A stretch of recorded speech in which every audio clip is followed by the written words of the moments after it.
By now I'm sure everyone is aware of Sebastian Vettel's departure from Ferrari. It's kinda sad that he didn't capture his 5th world title with the Scuderia, but that's motorsport really. And now one of the most prominent questions is, who will replace him at Ferrari? And really, that's a harder question to answer than you may expect. I mean, we already know who replaced him. This man, Carlos Sainz. But there are a lot of questions regarding whether he was the right choice or not. Drive to Survive fans think so. But when all options are evaluated, is Sainz the one for Ferrari? Well, let's work from the bottom up, from those with an outside chance, to those more likely to have had a chance in racing for the Scuderia. So first off, we have the drivers in the Ferrari Driver Academy. These guys have been touted for future success. Drivers such as Robert Schwartzman, Mick Schumacher, Callum Ilott, and Marcus Armstrong definitely have future potential, but would they have been ready to step to the top flight of motorsport with a top team? Not right now at least. Most drivers in this academy wouldn't even have the super license points required at this time, and even if all the stars aligned,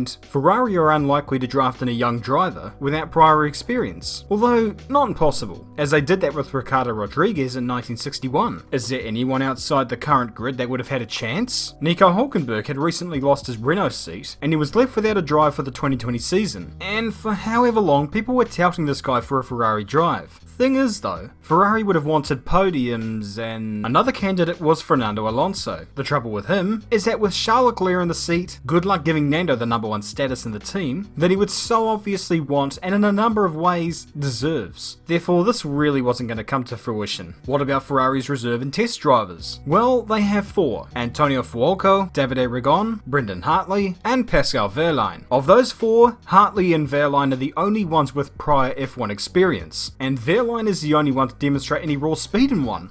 I'm just kidding, Brendan, I'm just being mean. You're not bad, but that's what you get for having your hair. So with all that out of the way, who of the current grid would be a viable candidate? Well, Verstappen ruled himself out almost immediately, and I mean, let's be honest, Latifi's chances of getting a Ferrari seat in the near future are about as unlikely as, I don't know, Lance Stroll. Now, before you laugh, we must consider Stroll here for a moment. His qualifying is pretty awful, about as awful as my animation, but had he gotten on top of that, he could have acted as an effective rear gunner for Leclerc. And by now, someone in the comments is screaming at me. Go on, Sunshine, I'm glad someone's getting this upset over a freaking Canadian. He also has the added bonus of being previously linked with Ferrari. Someone else who fits this mold is Antonio Giovinazzi. Not exactly the fastest of drivers, but if Ferrari adopted a clear number 1 and number 2 driver platform, they could have focused all their resources onto their star driver, as opposed to having 2 number 1 drivers trip over themselves, like they have in the past. Sergio PEREZ deserves some thought too. After spending the last 9 years hauling midfield cars onto the podium, he should be given a shot with a top flight team that,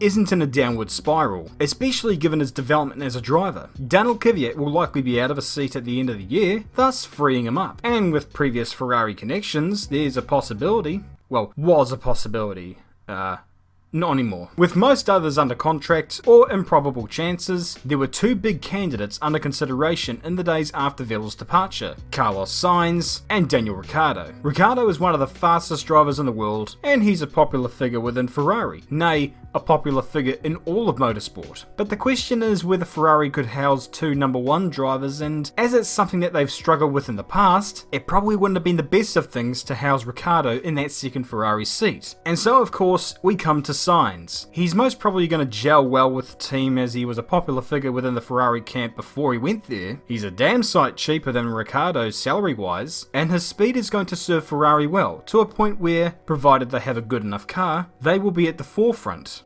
But I don't want this, because Sainz, in my view, is not the ideal candidate for Ferrari. No. I know exactly who I want for that Ferrari seat.